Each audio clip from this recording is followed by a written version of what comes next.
I am ready. Hello and welcome. I'm Shelli Brunswick, and I'm thrilled to have you join us for this special book launch webinar featuring my new book, What Space Got to Do with It? 10 Life Lessons for Personal Growth.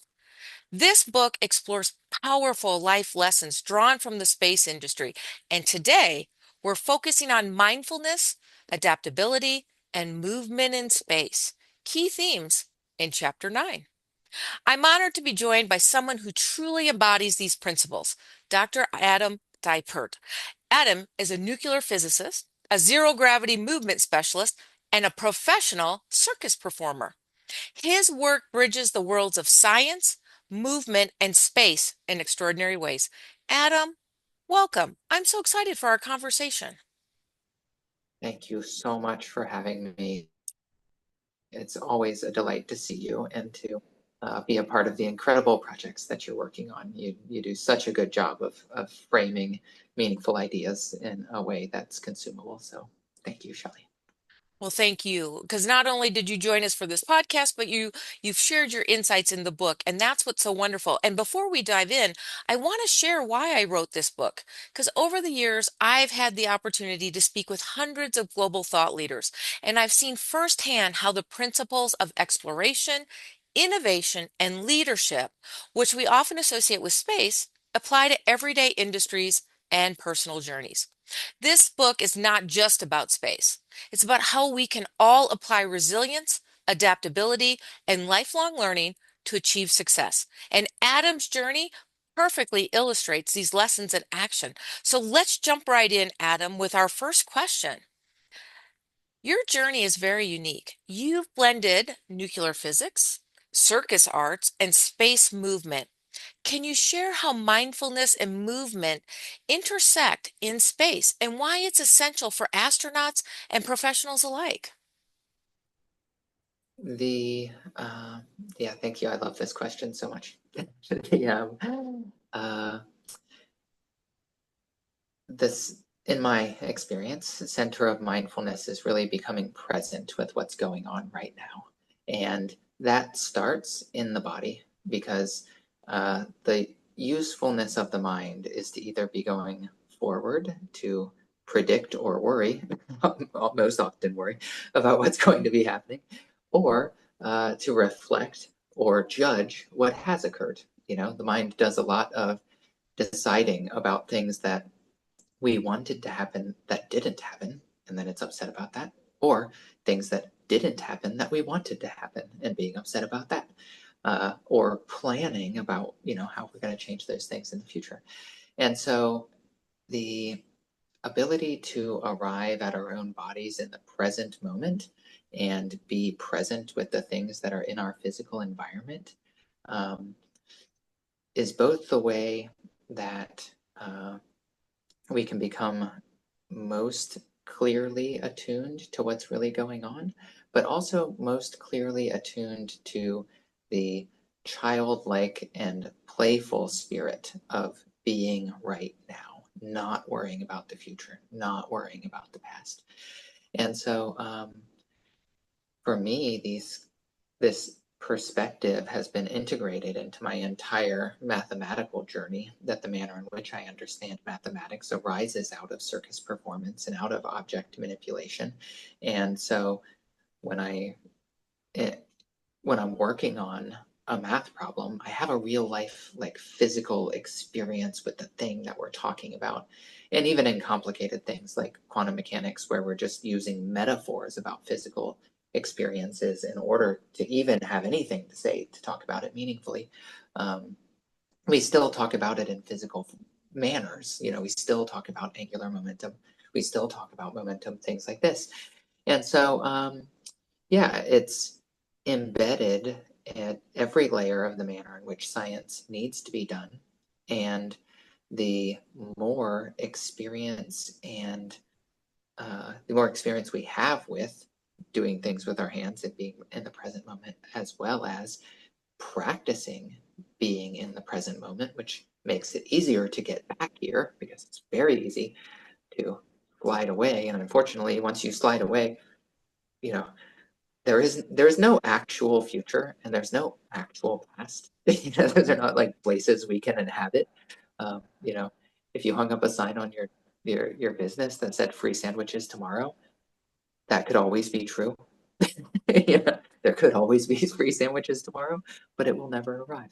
So right here in this moment is the place where we get things done, and having a technique or a practice which allows us to get here can enhance every layer of our work. Excellent. Thank you. That's very insightful. In space, movement isn't intuitive. It requires completely rethinking how the body interacts with its environment. What lessons have you learned about adaptability, and how can leaders apply these principles in their own careers? Yeah, the essence of being on Earth is that we're in contact with something all the time. Like you're sitting on something, your feet are on something, and you can engage in movement as a result of being in contact with something. So the action of standing up from my seat begins with rotating my torso and getting myself into a position where I can do that, hopefully without hurting myself, usually without hurting myself. And when you enter into weightlessness, and actually, I want to reel that back just a little bit. Even when you're in water, which seems like maybe, oh, well, I'm not actually pushing on something. To move around in water, you actually do push on water. That is a part of being in water. And so the yeah, the whole experience that we've had here is all in this push and pull proprioception. Proprioception is like the multi-sensory um, amalgamation that comes together in our minds in order to tell us where we are in space and how we are in relationship to other things. Um, we can operate either from what we call an allocentric reference frame, which means you're like envisioning your position in the room that you're in or in the space that you're in, or from an egocentric position, which is from your central experience outward. So you may have a mapping of the environment that is, you know, starts from the door because that's where you're going to, or starts from your seat and you can envision the track from your seat to the door. Or it may be you're just feeling in your body all the way, and every single step is your relationship to the ground. And, also we oscillate in and out of these things. But once we get into space and into weightlessness, well, it's important actually just to say weightlessness because there hopefully will be rotating spaceships, in which case there will be artificial gravity, and yeah, that'll be different than weightlessness. So in weightlessness, you have this experience of like not being able to push on stuff sometimes. And why this is so different is because you realize when you first go into weightlessness is that pushing on stuff is actually the entire structure of how we do proprioception. That component of being in touch relationship with something is so critical that you lose awareness of where your body is when you first enter weightlessness. And so you have to like figure out how to re-inhabit your entire body, every little component.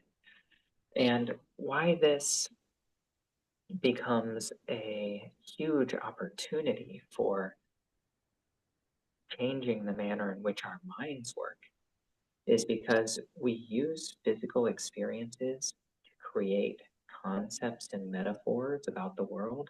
And then we do problem solving about real life things using metaphors. So, a really common metaphor that we use all the time is a journey, right? A journey has a start and an end, and you're a traveler going from one place to another, and there are impediments to the motion, and maybe you're in a vehicle and your vehicle gets stuck and you're trying to achieve a goal. And, like love is a journey, going to school is a journey, your day might be a journey, right? And there are moments when, like, you might be talking to somebody and say, oh man, we're we're working really hard, but we're just spinning our wheels on this project or something, right? That is not even confusing.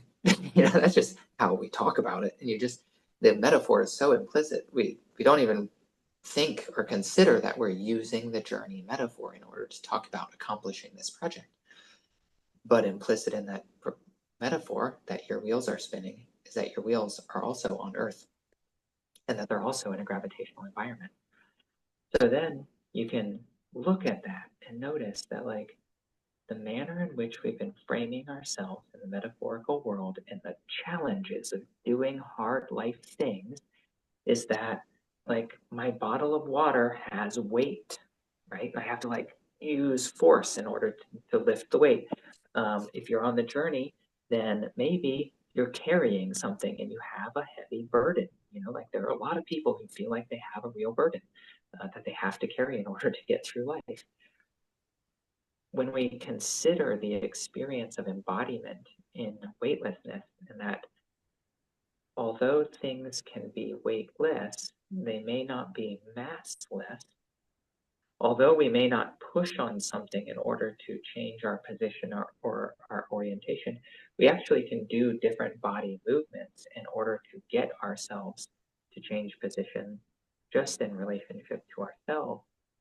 I feel like there is an opportunity for perceiving the expansion of the metaphorical world that we live in, and to see a new layer of taking responsibility for where we are, how we're oriented, and how we're going to get oriented towards what we desire, what we care about, what aligns with our values, whatever it is that guides you towards the thing.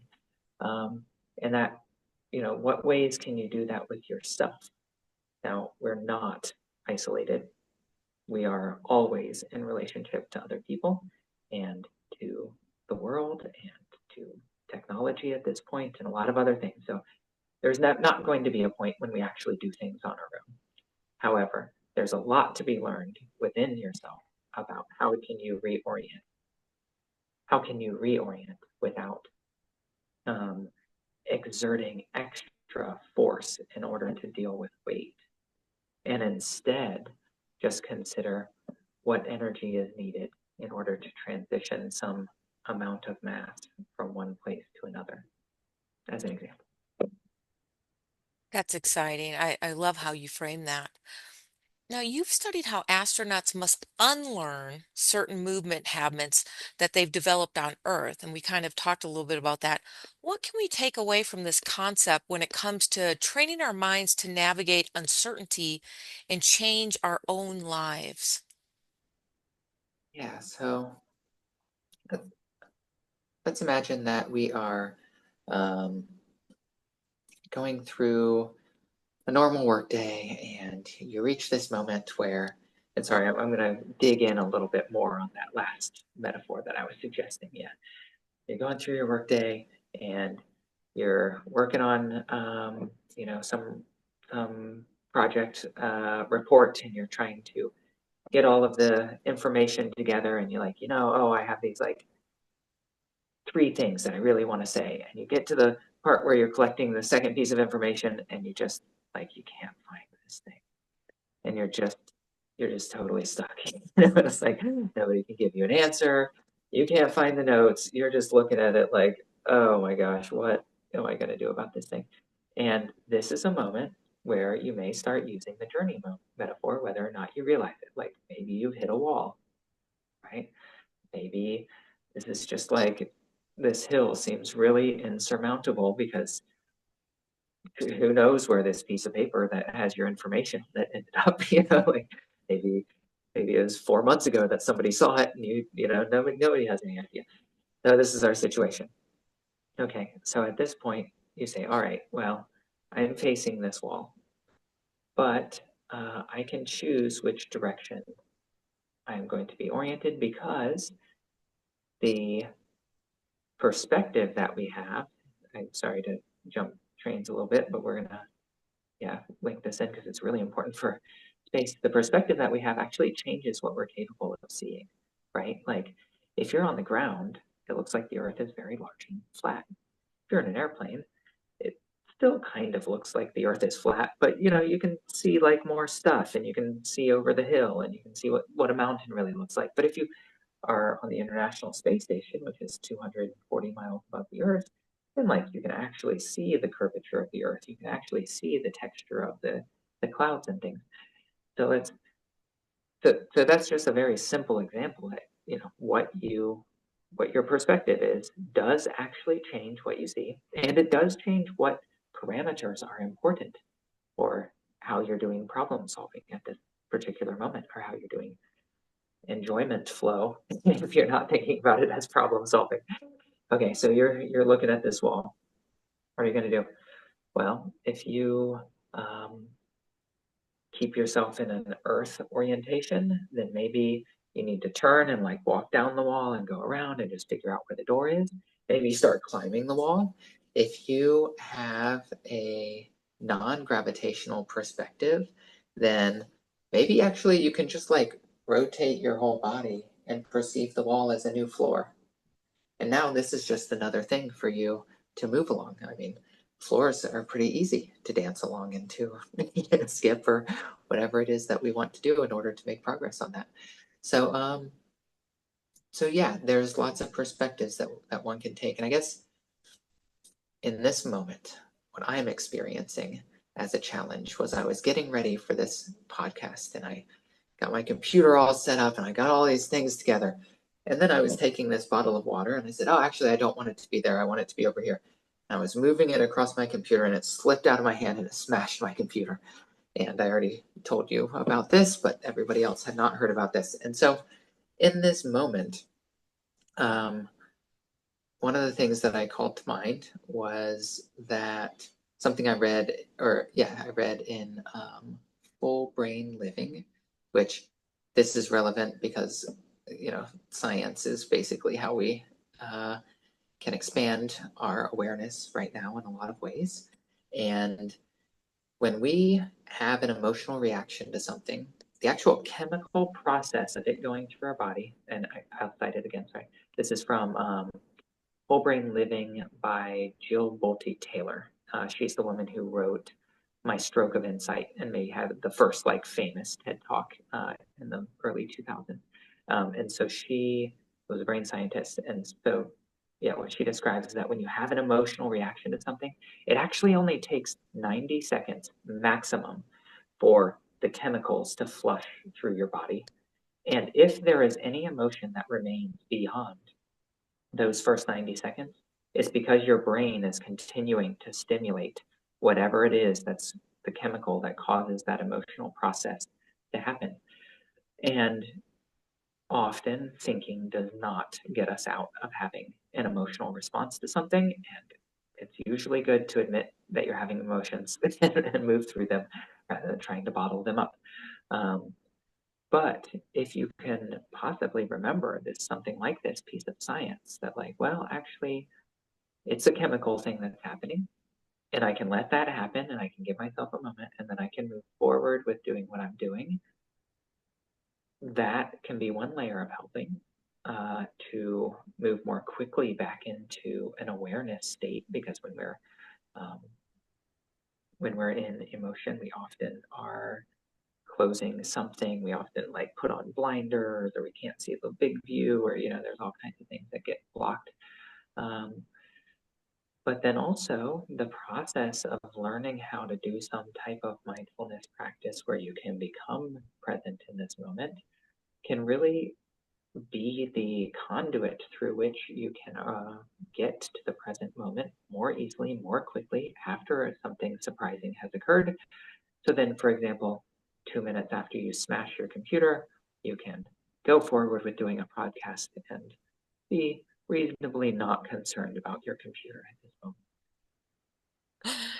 Sorry And for the long monologue there. Thank you for letting me share. well, and this is an authentic podcast where things happen.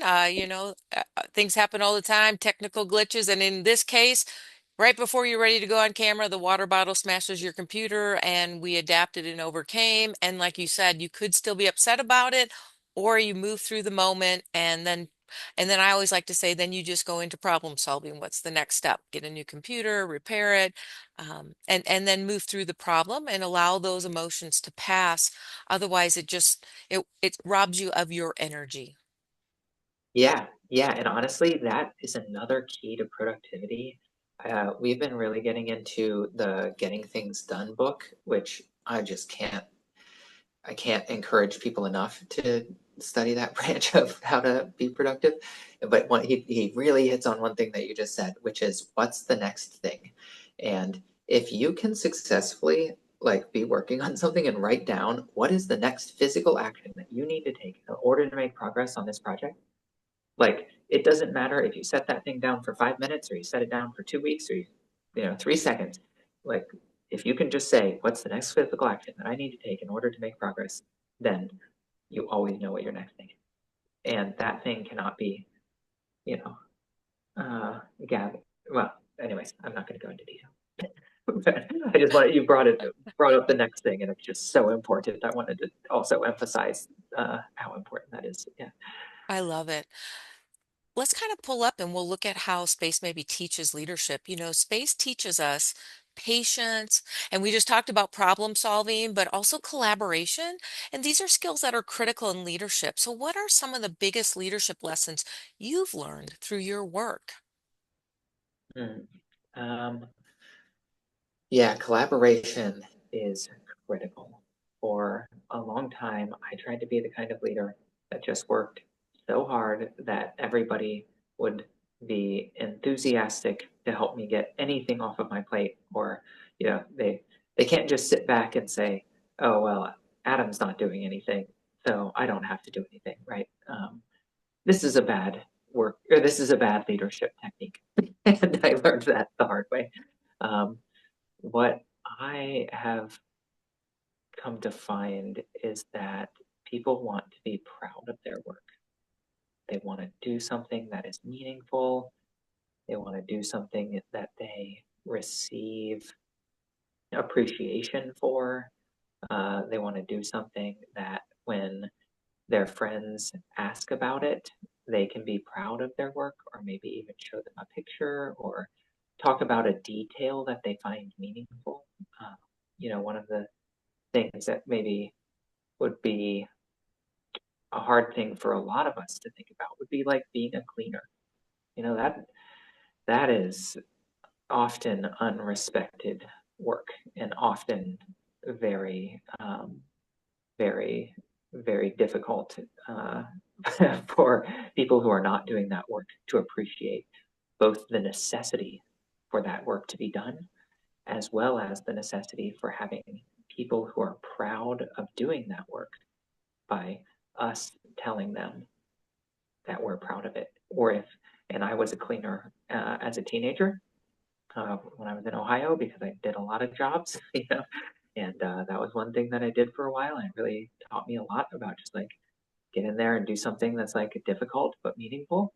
Um, and and so even at that level of, like it takes 15 minutes to train somebody, but it takes, a person's whole life growing up and being trained well by their own parents to do something well, thoroughly, right? Which is like different than just getting the job done and sweeping off things or whatever.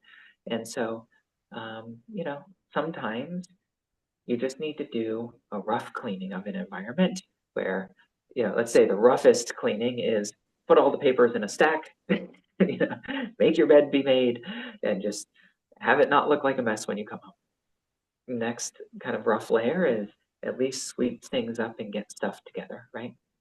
Next, more detailed layer is, oh, actually, you're going to like really make sure you use a broom and you move a little bit of stuff here and there. And then the next layer is like, actually, okay, I'm going to wipe down every surface. This is spring cleaning time. Like, this is the deep clean. This is the moment, right? And in every job, there are all of those layers and appropriate times for them, right? Like 2 weeks ago before this podcast, when I or no, it was, oh God, it was 2 months ago, actually, when we tried to do this podcast last time, and I forget what happened. I just totally missed it. Oh my gosh. That was the first time I was so embarrassed. So yeah, sorry about that again. But yeah, after that, I was like, okay, cool. What I need to do is I need to set a timer that reminds me the night before, reminds me the morning of, so that I could make sure to get those to work. And then a week ago, I went back and checked that those timers are all set and everything is okay. And at that point, I took a quick glance through the notes that we have. Then this morning, half an hour before this meeting, I got the space all ready. I got out those notes again, and I actually read through every single note in a detailed way. And in this moment, this is like leading my own mind to be prepared for this. But this is the way that everybody prepares well. Some people do prefer that they can just come into work and their leader just says, okay, today we're doing this. And then, like, you don't have to think about anything when you go home. And other people like the type of leader who a week before says, hey, this is kind of what's on the horizon. This is what we're doing. We don't need to go into details. If you guys have anything to say about it, then, like, go ahead and bring it up this week and we'll talk about it more later. And all of these layers are required in both our daily lives and in um, the space and astronaut community. And I have seen some of the manuals that the astronauts have to be expert in or follow in order to, do their jobs, or when they're doing certain jobs. It is like, yeah, I mean, you can be at home thinking that you might be annoyed by your boss nitpicking what you're doing, but their instructions are things like, get this particular screwdriver, take out that particular screw, put that screw in this thing so that you don't lose it, put the screwdriver on the Velcro thing so it doesn't just drift away, because you can at least set things on a table in Earth, but in space they'll just drift away if you look away. Okay, now pull out this one thing. Is it green or blue, or did it, what is the response? And just like months of this level of detailed instruction. And so I think, yeah, that's another layer that we can take away from happy to be or happy not to be an astronaut, is that most jobs on Earth don't actually have um, bosses or instructions telling you every single physical action that you must take in order to accomplish a job. Um, yeah, so maybe just think about that the next time you're feeling a little bit frustrated about somebody nitpicking your how you're doing your work. Well, and I think it's really important to highlight that, my husband was a firefighter, I was in the military, and they always train, my husband trained as well as I trained that you fall back on your training. You never rise to the moment because in the moment you fall back on your training. And that's why astronauts have to train so meticulously because there may not be a second chance in space. So fortunately, most of us are not living in that type of day-to-day environment where if the screwdriver floats away and this panel is open and you lost the screw, you may not be able to, I don't know, come home. But so it's really important that astronauts have that meticulousness, and that can be in other industries too, uh, nuclear power plants or other activities, cybersecurity. We want meticulous training and security. So I think your example of the layers of different requirements and attention to detail is very relevant. So I know we're kind of coming to the close, so I kind of wanted to ask if there's one key lesson from your journey that aligns with the theme of the book, What Space Got to Do with It, what would you want people to take away? Well, I think that your perspective changes what you actually see is a message that we all could use every day in our lives and in every conversation. Um, I read this really wonderful poem one time that had one line that just said, I need the parallax of another's mind. And parallax is the thing that our eyes are doing, where they're offset from each other. And then by seeing the differences in each eye, that gives us the experience of depth perception. And parallax can be used by telescopes that when the Earth is on one side of the sun, you measure the position of a bunch of stars relative to each other. And then when the Earth is on the other side of the sun, you measure the position of all of the stars relative to each other. And then, just like your eyes, that gives you this like slight offset, and then you can kind of tell how far away things are, how quickly they're moving, a lot of things. And space at every moment can keep us in the awareness that like the the fact is that we are living on a planet that is a very thin layer in a very large universe that mostly is not amenable to our existence. And um, that awareness hopefully can, once we get through the, oh my gosh, I'm totally scared of this thing, can bring us to the, oh my gosh, we have this like really beautiful garden that we need to take care of. And space can really give us clarity on that perspective. So that's what I would keep for myself today, and maybe some other people will too. I love it. A lot of people may not already realize, they think they want to go to space, but we're already in space. We're on a planet, a big Yeah, rock that's traveling in space. We're made up of stardust. You're part of space, and space is all around us. So this has been such an insightful discussion, Adam. Thank you for sharing your journey and your wisdom with us. thank you so much for having me. This was really delightful to have this opportunity to share. I also want to remind everyone that's watching today that What Space Got to Do with It is available today. And I hope that you enjoyed this conversation and it resonated with you. You can grab your copy. It's available on Amazon, as well as it's full of powerful, powerful insights from amazing leaders like Adam and 29 other experts. There's 30 interviews in this book from amazing leaders like Adam, offering guidance on embracing change, thinking differently, and taking bold steps in your career. And if you love what you're hearing online, there's a whole webinar series. This is the eighth webinar in the series. Or you love the book, you can share that by hashtagging What Space Got to Do with It. So, Adam, as we close out, any final words of encouragement for our audience?